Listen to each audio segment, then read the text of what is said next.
Kenalkan, saya Mark Johnson Prasetya, NIM 154 dari Teknik Informatika UNESA. Sekarang saya akan mempresentasikan tentang deadlocks dan mensimulasikannya dalam OS Simulator. Bersama saya adalah kelompok saya Ahmad Arditya Ardiansyah dengan NIM 203 dan Gilang Derosi dengan NIM 167. Sebelum saya masuk ke dalam simulasinya, mari pertama kita bahas apa deadlock itu. Jadi, secara simpelnya, deadlock adalah kondisi ketika dua atau lebih proses saling menunggu sumber daya yang sedang dipegang oleh proses lain, sehingga tidak ada satupun proses yang bisa melanjutkan eksekusinya. Jadi kalau secara simpel, deadlock terjadi ketika misal ada program A dan program B, dan mereka membutuhkan sumber daya dari satu sama lain, sehingga mereka tidak bisa menjalankan lanjut prosesnya tanpa adanya satu program yang maju duluan. Jadi untuk mensimulasikannya kita menggunakan OS Simulator di sini. Pertama kita buat dulu programnya. Di sini saya sudah membuat program simple saja bernama deadlock P1. Jadi nanti kita total akan memiliki 4 program seperti ini. Dengan program pertama menggunakan resource 0 allocate dan 0 dan 1 allocate. Lalu kita akan compile dulu. Lalu untuk program kedua, kita akan memiliki misal deadlock P2. Dan di sini akan menjadi 1 dan 2. Lalu kita akan lanjutkan sampai 3. Sini 2.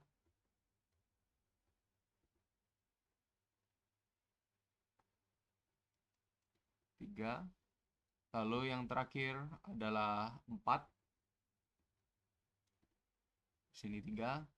Dan yang ini akan kembali ke deadlock yang pertama, deadlock P1 yaitu 0. Sebenarnya deadlock bisa disimulasikan dengan banyak sekali proses.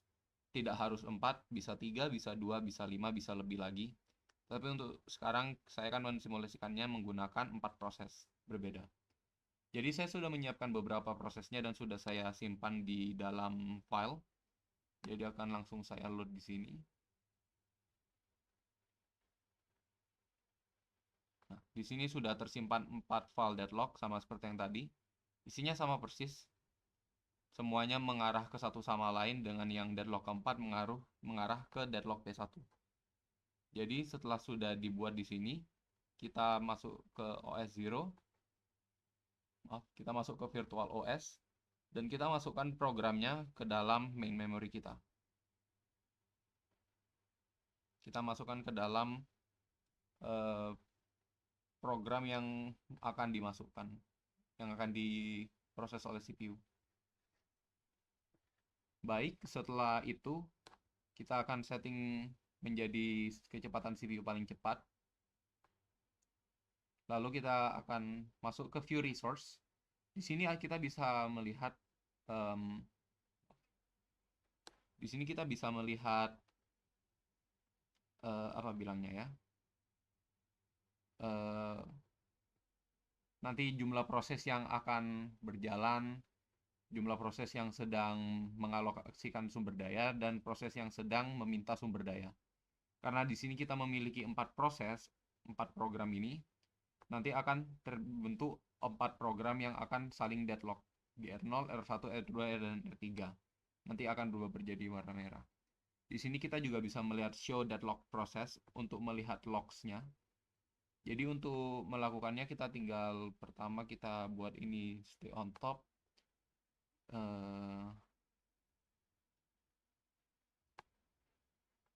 Agak ngelak ya. Yang ini juga kita buat stay on top. Lalu ini bisa langsung kita mulai saja programnya. Oh, dan kita juga akan menggunakan scheduler round robin untuk yang ini. Sini. Lalu kita start. Jadi bisa dilihat di sini program akan dimulai, tapi karena programnya memiliki keperluan sumber daya satu sama lain, programnya semua akan masuk ke dalam waiting process di sini. Dan akan masuk ke dalam deadlock. Di sini tertulis warning process deadlock is detected. Itu karena di sini proses pertama P1 memiliki sumber daya yang diperlukan oleh proses P2. Diperlukan oleh proses P4 dan memerlukan proses dari P2. Tetapi P2 memerlukan sumber daya dari P3 dan P3 perlu sumber daya dari P4, sementara P4 perlu sumber daya dari P1. Sehingga jika kita lihat di sini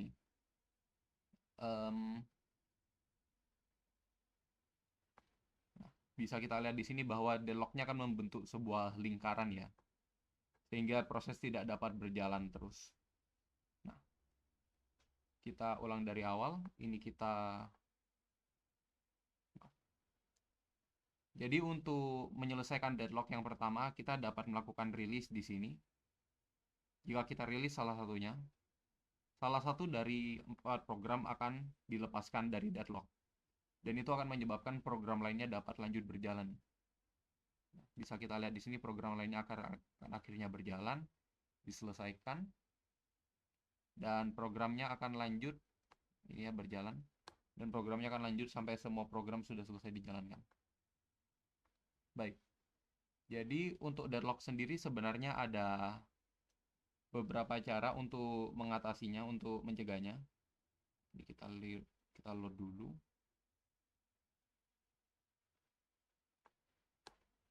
Oke. Jadi untuk cara yang pertama adalah disallow hold and wait di sini. Jadi disallow hold and wait pada dasarnya adalah jika suatu proses memerlukan sumber daya, misal proses P1 memerlukan sumber daya A, dan mereka ingin menjalankan suatu proses B. Tapi setelah menjalankan suatu proses B, mereka memerlukan sumber daya C. Maka disallow hold and wait adalah membuat agar P1 selalu mengambil kedua sumber daya A dan C sebelum menjalankan proses B agar tidak terjadi deadlock seperti tadi. Jika kita centang di sini lalu kita jalankan lagi programnya seperti tadi, bisa kita lihat bahwa setelah semuanya berjalan dan menjadi kuning semua di sini ya, tidak akan terjadi deadlock karena sudah dibuat agar disallow hold and wait. Program tetap berjalan di sini. Dan akan berjalan karena kita menggunakan sistem round robin, jadinya akan berganti-ganti siapa yang program mana yang sedang dijalankan. Seperti itu.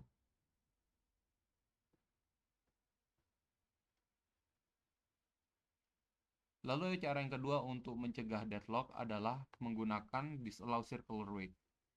Jadi berbeda dengan hold and wait, circular wait ini adalah mencegah adanya deadlock dengan seperti yang namanya itu tidak memperbolehkan adanya proses yang membentuk suatu lingkaran. Jadi jika kita lihat sebelumnya, proses deadlock terjadi karena ada lingkaran.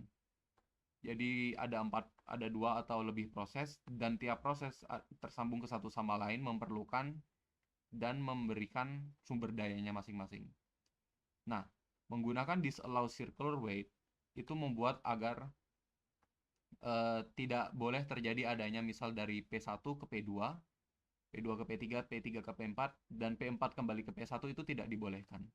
Jadi nanti dari P4 ke P1 akan langsung ditaruh ke dalam waiting process dan sisanya akan berjalan dengan lancar dulu.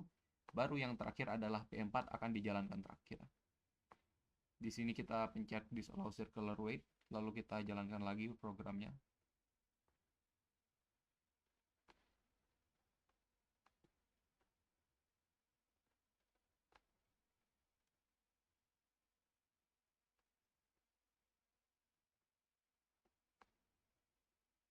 Oke, kita start. Kita lihat di sini.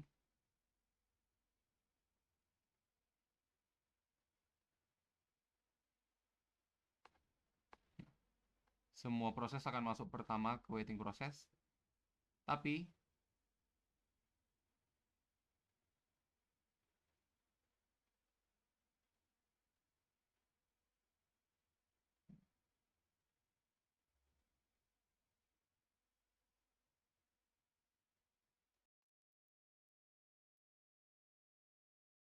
baik.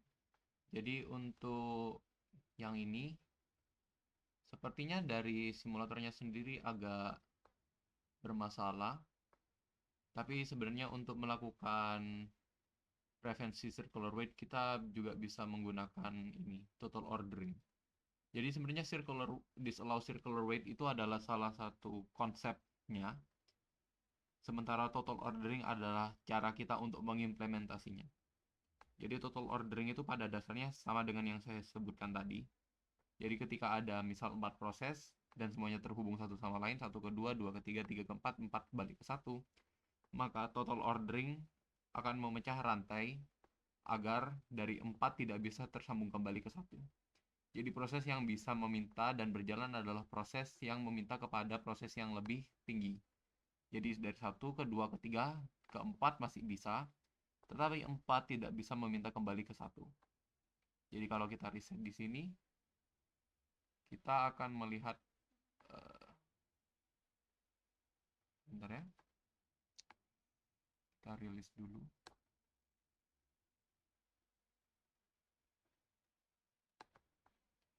Jadi jika kita masukkan kembali programnya,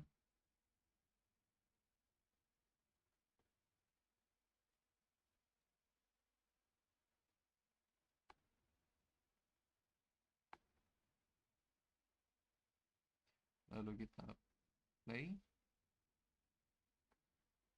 dan kita pencet use total ordering, kita bisa melihat bahwa tidak akan terjadi deadlock dan akan diberikan suatu logs di sini. Di sini tertuliskan deadlock prevention request for resource R2 by process 6 is disallowed as it breaks total ordering. Request for resource R1 by process 4 is disallowed. Jadi akan terjadi secara otomatis. Wow.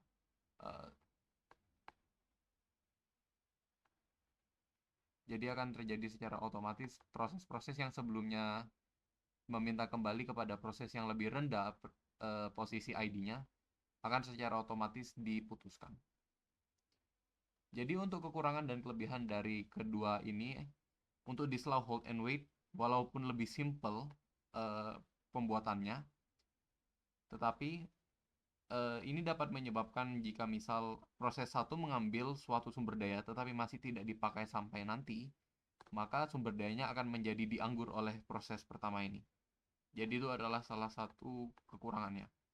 Dan total ordering ini memang jauh lebih banyak diimplementasikan, dipakai. Tetapi memang jauh lebih ribet untuk diimplementasikan jika memang sudah jauh lebih banyak masalahnya ya, banyak proses yang berjalan dalam satu waktu. Jadi untuk contoh nyatanya sendiri untuk proses deadlock ini adalah mungkin ketika terjadi interaksi antara server dan klien, misal mungkin dalam SQL atau mungkin dalam database lain-lainnya. Nah, itu menjadi salah satu kasus nyata deadlocks dalam kehidupan sehari-hari dalam bagian backend. Mungkin itu saja untuk deadlock dari saya. Terima kasih dan selamat malam.